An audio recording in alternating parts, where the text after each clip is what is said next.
Christoph Magnussen. Give him a big hand.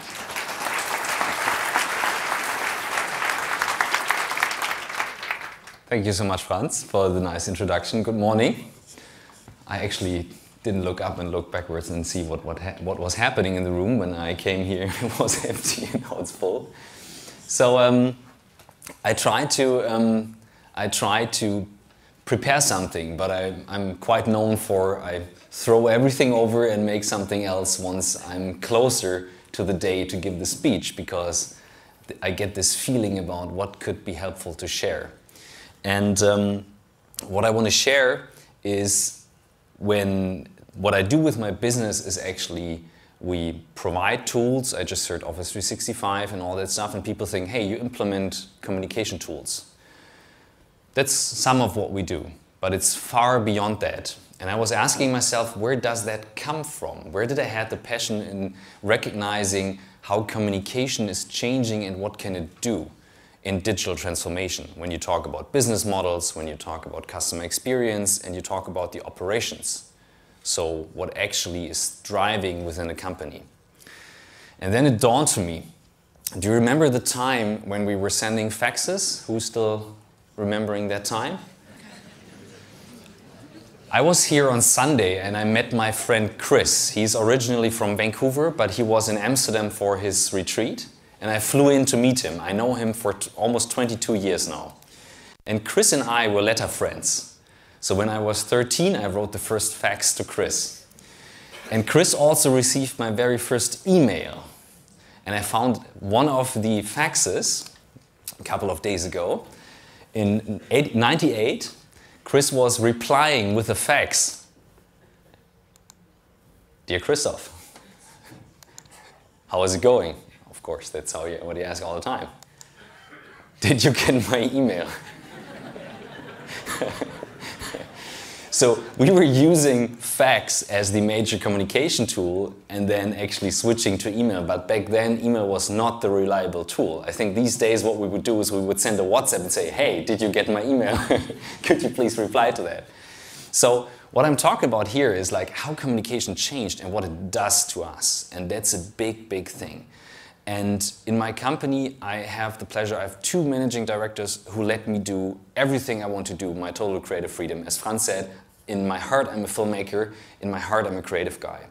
So what I do mostly with my time is I meet people, I record podcasts and make videos. We make 2 podcasts a week about new work and digital transformation and 3 videos every week. And these videos and podcasts are not about the thing, digital transformation, but the people who actually drive that and their stories and what they share. And it's quite intense because you get so many impressions from so many different stories. And all I want to do this morning with you is to like set this little spark of experience from the last 3 years that I think is the core of what I found out. It's not a rocket science, but there is something we can do about the whole thing. So Podcast 100 was recorded in Ann Arbor. We always fly to the people who we meet for a podcast. So we flew to Ann Arbor and met a guy who's named Frithjof Bergmann. Frithjof Bergmann is the inventor of the term new work, which is closely related to digital transformation, because digital transformation is changing the way we work. Back in the 70s, he was a professor. He's still a professor at the University of Michigan for philosophy. Originally, he's from Austria. And he came up with this term of new work because back then you had a lot of car workers who were actually let down from their jobs, like who actually had to leave their job because you had the crisis in Detroit. So that's what he wanted to share. And he was in hospital at that time. And he said, I still want to record that podcast. It took 3 hours with him. He had to sleep in between because he was tired, he was still sick from... so we were there, and during these 3 hours, it hit me when he said, now I'm 88 years old, and I have the feeling it succeeded, what I wanted to try. It succeeded. But people sometimes understand the term wrong. They think new work is about, oh, we have now our kicker table, we have fresh fruit in the office, oh, we just implement a new tool and we have these nice chairs and that's new work. But he still thinks he succeeded. And then it dawned on me, I was sitting there and I thought like, wow, like you rush around and you do all these things. Like, can you sit there with 88 and say, hey, I'm succeeded in what I wanted to do? And what came up to my mind is I have a timer on my phone. It's counting down to my 90th birthday. That's the timer. So you could say, oh, that's kind of stressful, but if you make it to my 90th birthday, you're invited. But that's actually reality. So he's 88, so his timer is much shorter than my timer right now. And I was thinking like, wow, can you sit there and then say, I succeeded? And I then looked back and recognized what many companies recognize. So we all rush around. I had 50 keynotes last year about digital transformation, rushing from meeting to meeting, from a keynote to a keynote, and actually staying busy all the time, talking about that topic and thinking, okay, what did we do? And in many companies, it's exactly the same thing. Hey, let's make a new project. Let's do something here. And we need to do something here. We need a new tool. And I'm like, whoa, that's a lot. That's a lot. And then stopping down, and then I recognized, whoa, the timer is still running. It didn't stop in between, although we had so much stuff to do and so many things to change in the companies. So I was asking myself after this meeting with Frithjof and after this podcast that really stroked me, how can we make that work? How can we actually make that work instead of just staying busy with a project after project after project? Because as I showed you with the facts, even if it's a funny example, this is communication. That's what makes a human human, the power of communication. So I was asking myself, how do we make new work work? And as I said, it's related to digital transformation. It's related to the tools. Frithjof came up in the 70s with tools like a 3D printer, with modern communication tools in the 70s. We need two things to consider. First, what do we need to do for ourselves? Like, what do we need to do? What do I need to do? What can I do about that topic? And only then, after this is clear to me, what can the company, the organization do? These are the two things that I try to share with you, and then we can discuss that later. The one thing as an entrepreneur that I learned, everything starts with me. So on my personal side, I know it starts with me and it ends with me. As a CEO, there is no exception from that. I am responsible for everything I do. And this sounds so simple, but it's so true. I can choose if I get up in the morning and then I can make the decision, am I in for today or am I out? There is nothing I have to do today. I can make that decision. And luckily we're in Holland and not in Germany, because in Germany then people say, yeah, but I have the job and I get paid for the job, so I have to get up.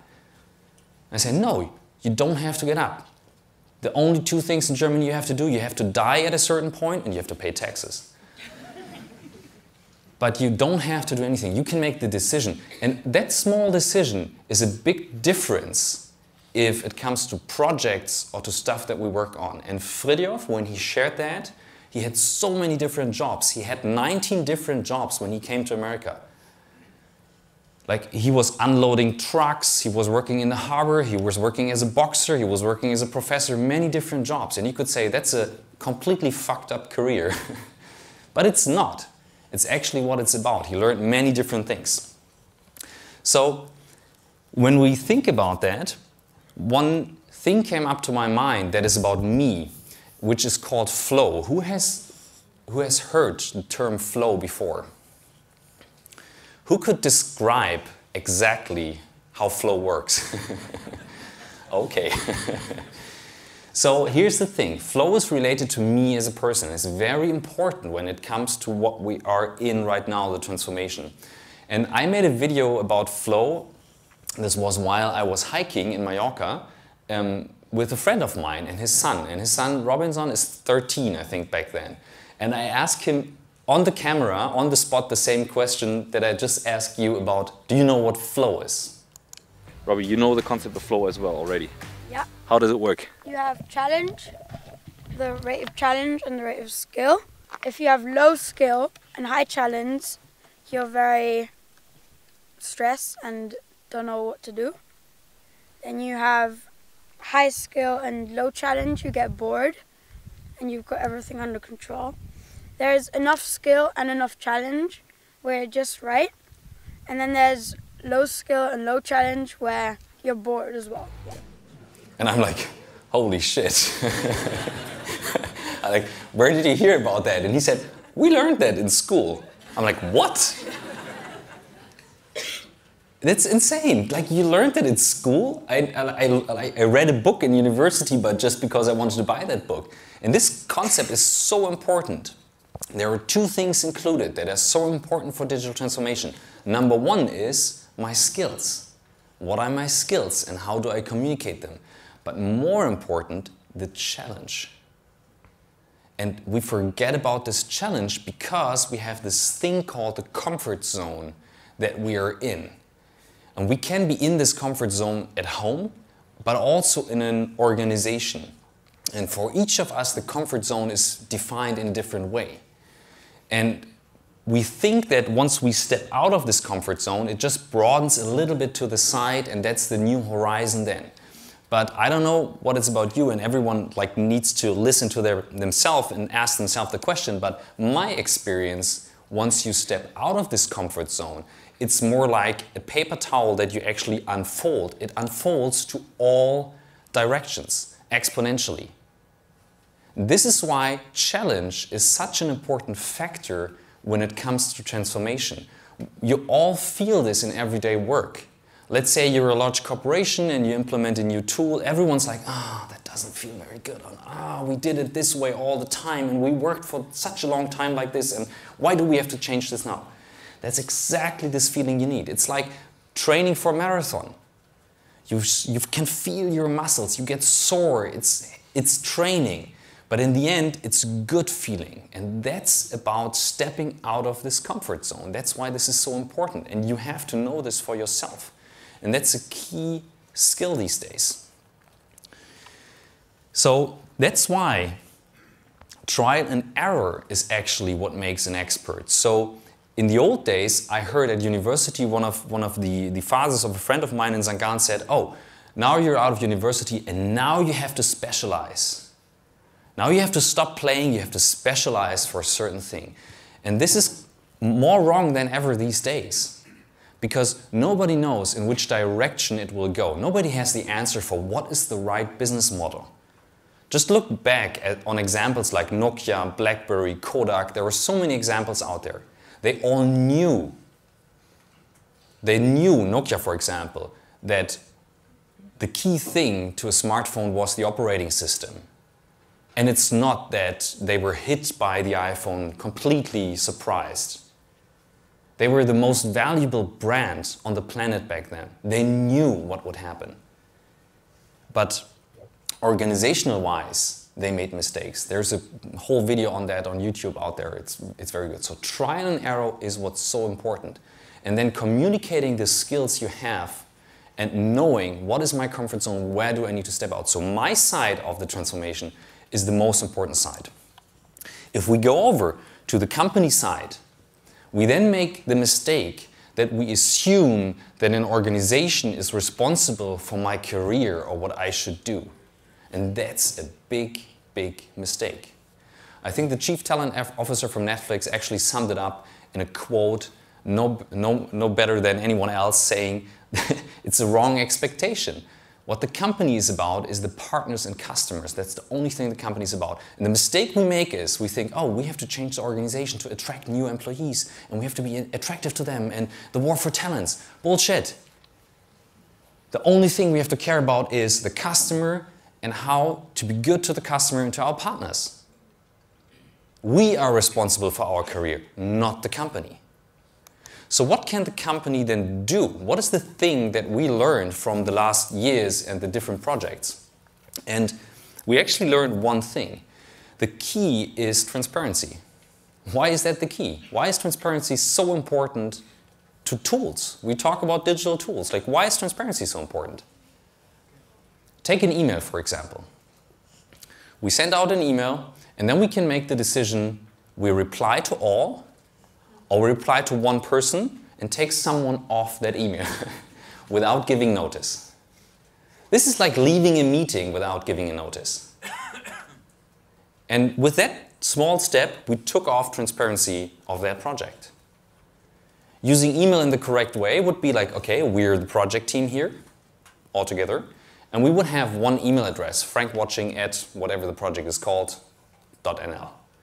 And we should communicate in that email inbox all the time to stay up to date. This is how an email would work. Steve Jobs described that in a video in 1990 and described the power of an email. None of us is using that in this way. We're actually sending electronic faxes with a signature and the subject and writing a lot of long stuff that we don't need. So transparency is the key to what we do internally because it actually defines the purpose of what we do. If we communicate as a company in a more transparent way, people know, okay, this is what the company is up to, this is what they actually want to achieve, oh, I'm in or I'm out. I mean, if you apply in Germany to, let's say, I don't know, Lidl, for example, it's not being known as the company that actually allows remote work and having free stuff for everyone. So you would never apply there and say, hey, but I want 2 days work from home and actually I want a new iPhone as my main work device. No, you know that because they're transparent about that. But we're hiding behind many things and values and PowerPoint presentations. And transparency can actually be provided by tools. And here we come to the tools that actually can help to provide transparency, and transparency can help to drive purpose in a company. So, if you look at the tools that you can use, you can look at two sides of communication tools. You have a more asynchronous side, which is reading, writing. An email is a typical asynchronous communication tool. You read and you write. And then you have the synchronous side. What I do is the most synchronous way of communicating. I'm here. That's the only way to transport emotions. You could watch a video from me, but that's not as emotional because I'm not Stanley Kubrick and my emails are not from Stephen King, so they are most likely very boring. So, communicating emotions you do on this side with tools. And here you are asynchronous, reading, writing.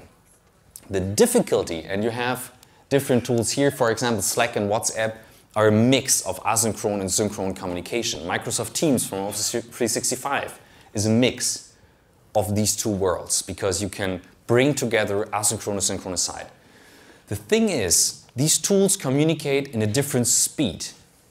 So they help us to bring communication up to a different speed within an organization and can make a big change. I give you two examples. Example number one, who's using WhatsApp? Holy shit for the telecom, huh? Because that's a Facebook company, but everyone is using WhatsApp. Why? Why is everyone using WhatsApp?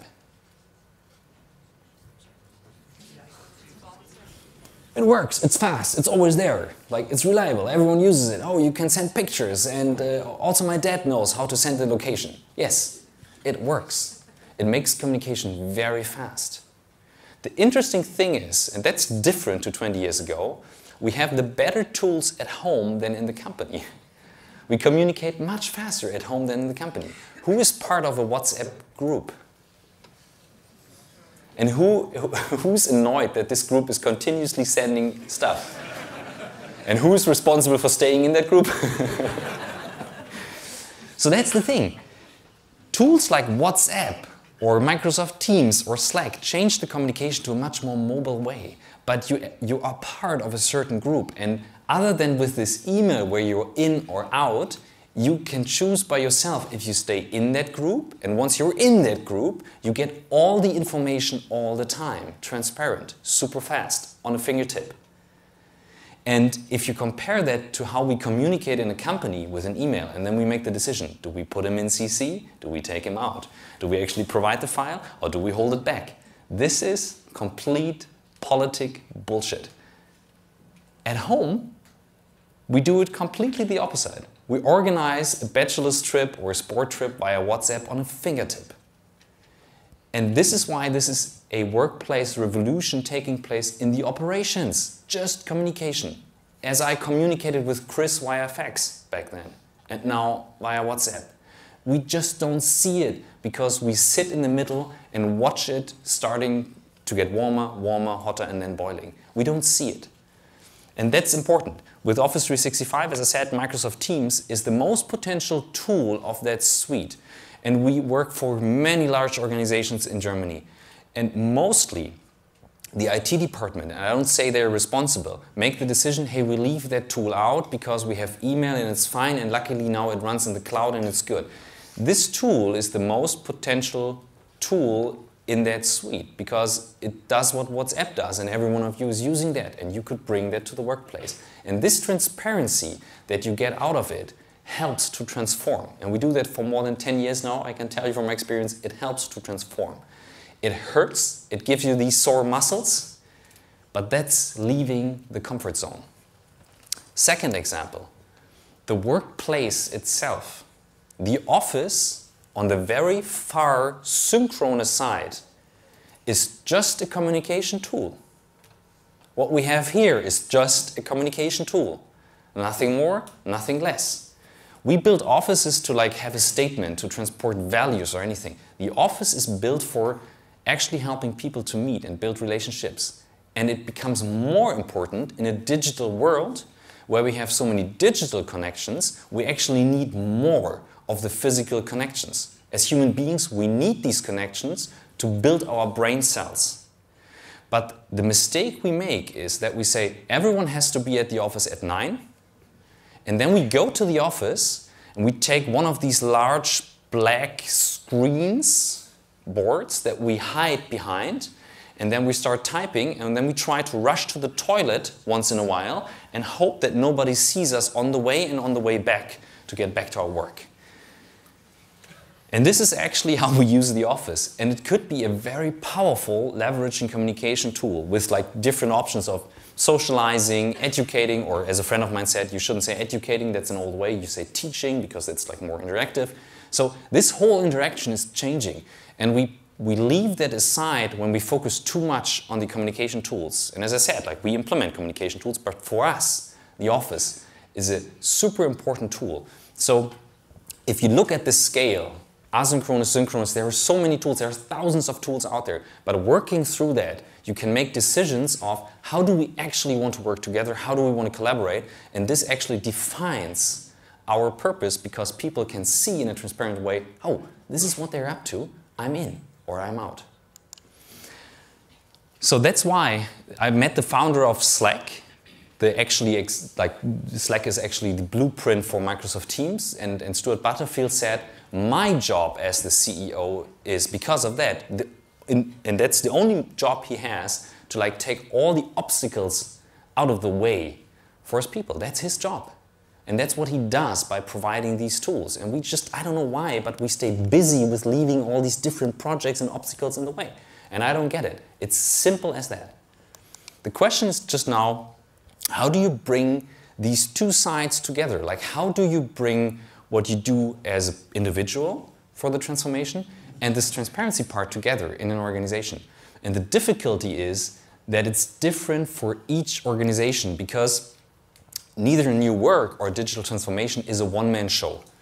So you have to have a team. You have to bring the people together under one spot. So I don't have the answer to that. I have no clue. I'm exploring the answer at the moment. And the answer comes out of conferences like these. The answer comes out of discussing with people. The answer comes from experience. I tried to actually make a video from this visit when we met Frithjof to transport his idea to what he's saying. And it's a combination of something very human, emotions, and also technology. It's in German, I subtitle it, but I hope you can follow that video and then we have time afterwards for a discussion.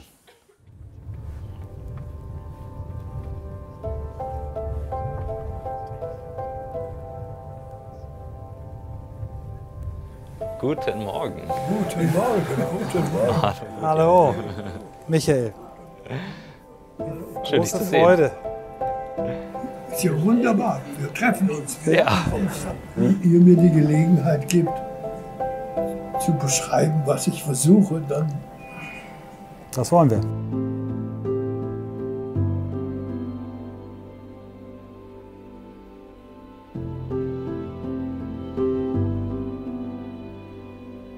Herzlich willkommen zum On the Way to New Work Podcast Folge 100. Michael und ich, Christoph, sitzen in Ann Arbor bei Frithjof Bergmann.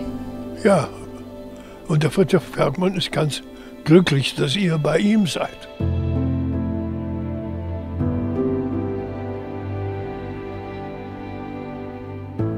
Aber dagegen ist eben wieder einer dieser Punkte, wo ich mich gewehrt habe. Gesagt habe, ich glaube, die Arbeit ist ein interessantes Thema und kann also ein sehr interessantes Thema werden in der Zukunft. Das ist etwas, wo ich gewissermaßen recht hatte.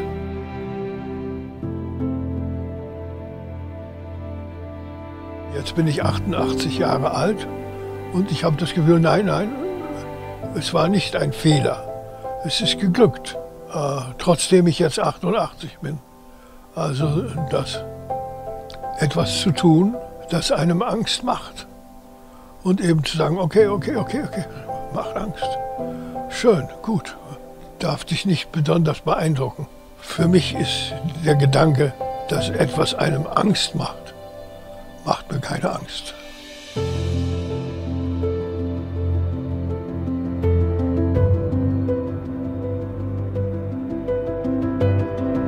Entscheidend ist, dass wir jetzt die technologischen Möglichkeiten haben. Wir haben jetzt die Technologie entwickelt, die es uns möglich macht, Arbeit völlig anders aufzubauen, zu denken, zu organisieren als bisher. Arbeit kann wirklich das sein, was den Menschen stärkt, anstatt ihn schwächt.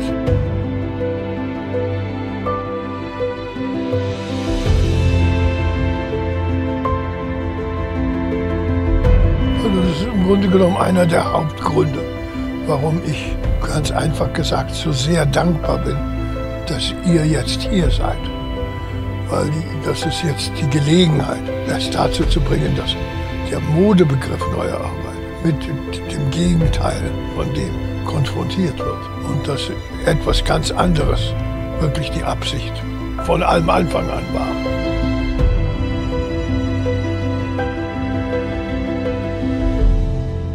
Wie sieht die Welt aus, die wir wollen? Jetzt hängt es von uns ab.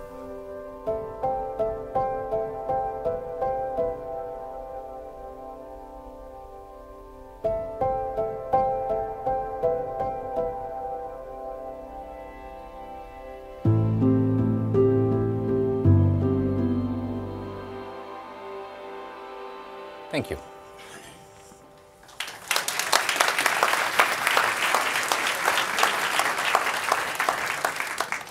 So I think we have enough space for Q&A. I just wanted to use it as a first impulse to give and to kick off, but I'm very happy to answer questions and kick off a discussion. Thank you very much. Thank you for ending with such an inspiring message. Are there any questions for Christoph? I'm Irene. And I was thinking, you were talking about the way we organize our own things by using WhatsApp. But are we,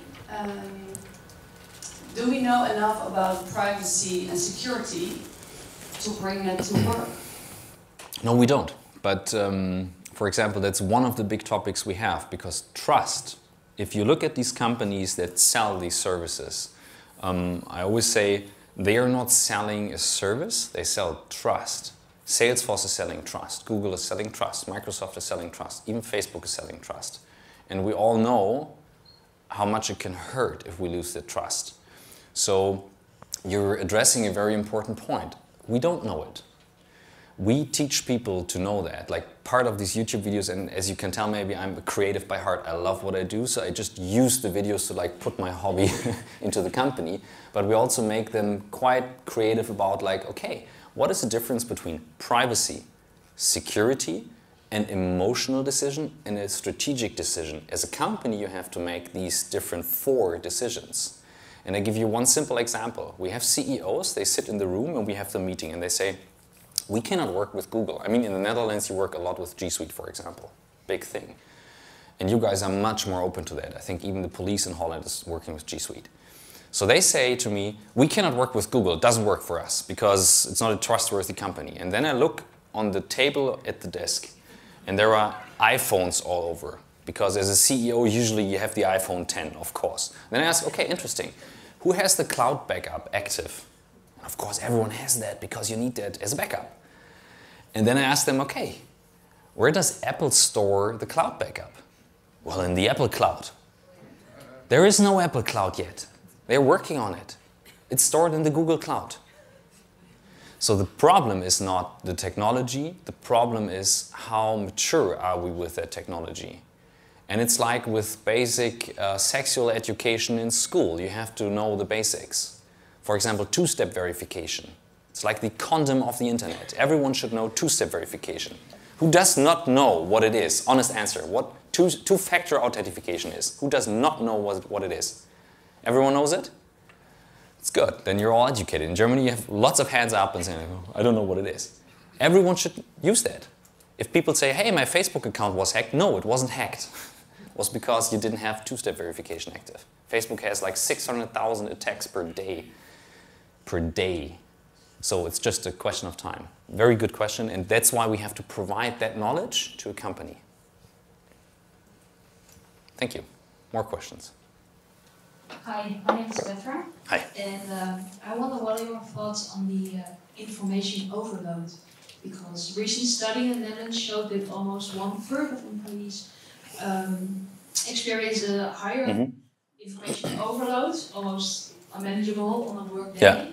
40% of higher educated employees, and with all these tools and the integration, I think it only keeps getting worse, so we need to keep bettering ourselves. What are your thoughts about it?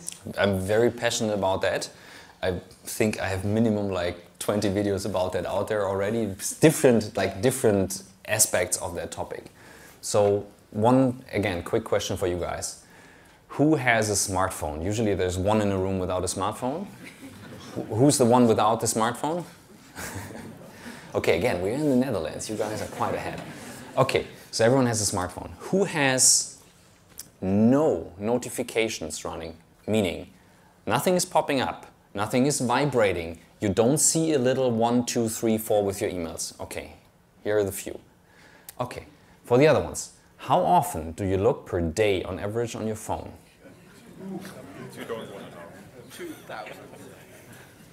So considering the age group in the room, you guys are easily beyond 100 times per day. That's the average. MP is 20, so he is average 220 times per day. So the question is, why the hell do you need notifications? Who's responsible for turning off the notifications? And that's the thing.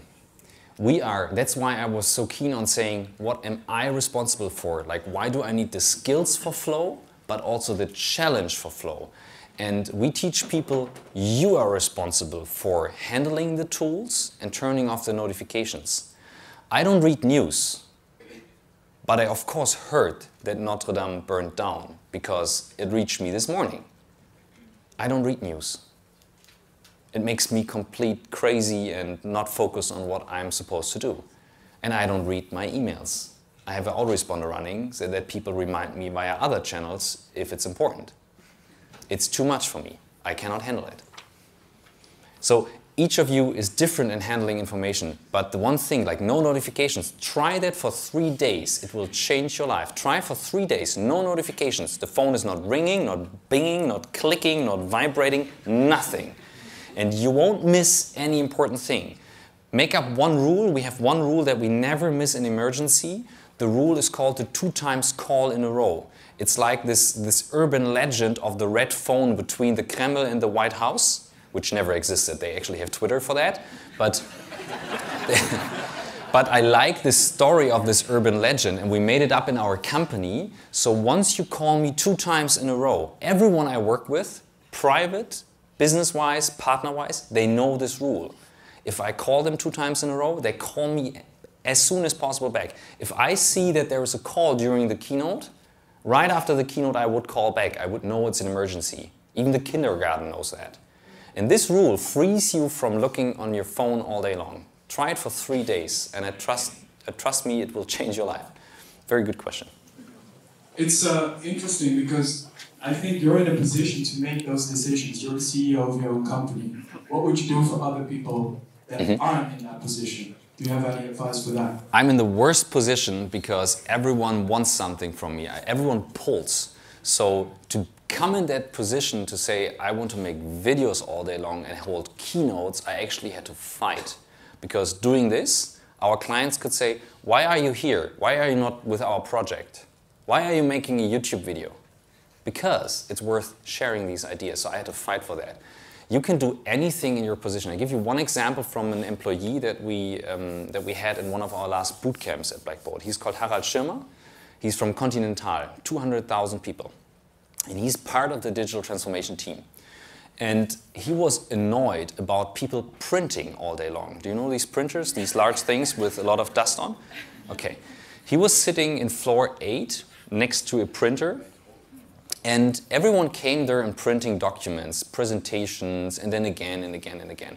So he was so annoyed by that that he said, he went to the IT team and said, hey, can you kind of make a little program just for this one printer that people actually have to dial through to say, yes, I want that printed. So they cannot print and it's printed right away, but they have to like dial through this gray menu like 16 times down, and then yes, I want that printed. And that worked so well, because that was the most used printer in that office, that 2/3 of the printing jobs that were to be done were just like wiped away. And then they applied that to the whole organization because they shared internally that example. That's why we share so many things on videos, because that's the powerful, you can do one thing which is good, let's say turning off your notifications, and share that within Microsoft Teams as a video and say, hey, I turned off my notifications for 3 days and actually I get my work done until Friday. So this is how it comes together. You can do a lot of things in your job. You have to be very patient, but I'm not in the best position to make these decisions. Everyone is pulling and pushing, and I have the same challenge as you have. I run the same marathon. Gentleman right next to you. Christoph, when your countdown clock hits your 90th birthday, when are you succeeded? Frithjof asked me the question, and that's what he asked the people, the car workers actually. One of the questions about new work is, what do you really, really want to do? What do you really, really want to do? And he said, it's not about pleasure. It's not about what you like doing. He said, pleasure you can have easily. You can buy it. You can have it anywhere. When I'm succeeded, I thought as a younger entrepreneur I would succeed if I have sold a company. And then I learned that's not the thing. It's like with a piece of art. You heard from someone, oh, that's an artist, he will most likely become very famous. But you don't like the painting, you don't like the color, but you bought it anyways. And then you put it in your kitchen and you have to look at it every day and this guy is not dying. And you think like, shit, it's not getting any more worth. So you rather buy a piece of art that you like. So I succeed if I actually come to something that I really, really want to do. And I changed that throughout the last years. When I started this whole trip of then starting to sharing the journey, people were criticizing that a lot, saying, why is he now making YouTube videos? He's mid-30s, he's like, he should do something else. But it's my passion. And somehow it turned out that this passion is also a challenge for me to like hold everything together. And it gives me such a good feeling throughout the week to see we share something, we change something with that, and we still run the business. So I really like what I do. So maybe this is kind of succeeded so far. But work in progress. Thank you, Robert.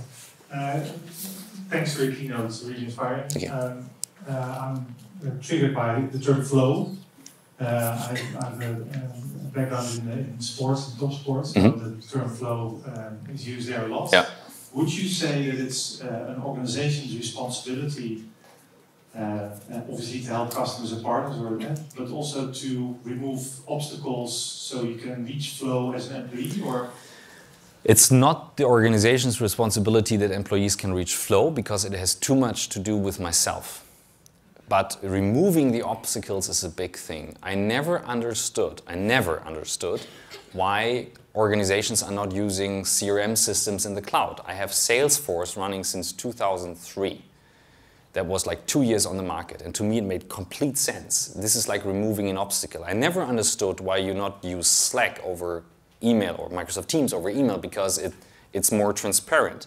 So I always wanted to take myself out of this equation in forwarding information or giving people information. In our organization, you can search for any document. We worked for Facebook in 2008. If someone new starts, like yesterday 2 new people started, I could like tell them, hey Nicole, can you look for the NDA we signed with Mark Zuckerberg? And she would say, NDA, Facebook, and would find it. If she needs that information, it's good. We track everything in the background, so nobody can do anything bad with it. But to me, this is removing obstacles, and yes, this is part of how flow can actually start flowing. Because if you keep obstacles in the way, nothing flows. But you're not responsible for it, but responsible for removing these obstacles, yes. Very good question. Thank you. Thank you. Thank you guys so much. Let's have the other questions afterwards, or do we have one last one? Because there was this hand coming up. There was this hand coming up so immediately. One last question, and then a coffee. I feel like such a cheater right now. My name is Annette, and I read the book Deep Work. Oh yeah. Are you familiar with it? Yeah. And for other people here, it's a really good book. But I was wondering, with all the stuff that you're doing all these keynotes and podcasts and everything, how do you achieve deep work as a CEO? I just tune off everything. Like yesterday, I was working in the Hoxton Hotel, and I usually would just work from my smartphone. But for movie editing, I have a computer with the large files and all that stuff. I put on my headphones and then I'm off and I'm good to go. And it's my decision. I'm very keen on my time and my decision what to respond, with who to work. And I differentiate between the 2 modes. Fight mode, this is my communication mode, running, fighting, doing. And it's perfectly fine for me to have that throughout the whole day. But then being able to go in the focus mode, I only can do that if I do that regularly from time to time. Meditating, sport, deep work, writing, or editing. Editing for me is really focused work. I love that. And with training, I can maintain that for a while. I don't have to get up in the morning. I choose to get up in the morning. Do you find people have a challenge to make a difference between those different modes? Yeah, because you have the notifications turned on and the phone is pulling by definition. That's how it was built. So turn it off. Why don't they do it? Is it because they're afraid to miss? No, it's just because we didn't make the decision. We unpacked this beautiful phone and we took it like that, and then we lacked the skills in certain areas to turn it off. But we are responsible for it. That's the thing. We are responsible for it ourselves. We are responsible for getting up in the morning. We can make that decision. Very simple. You can try it out. If you stay in bed, nothing will happen. Nothing will happen.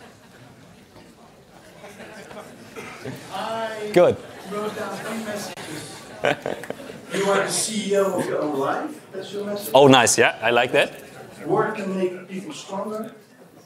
Frithjof said, do things you are afraid of. Yes. Okay, can we wrap up your session? Let's wrap it up like that, Franz. Thank you so much.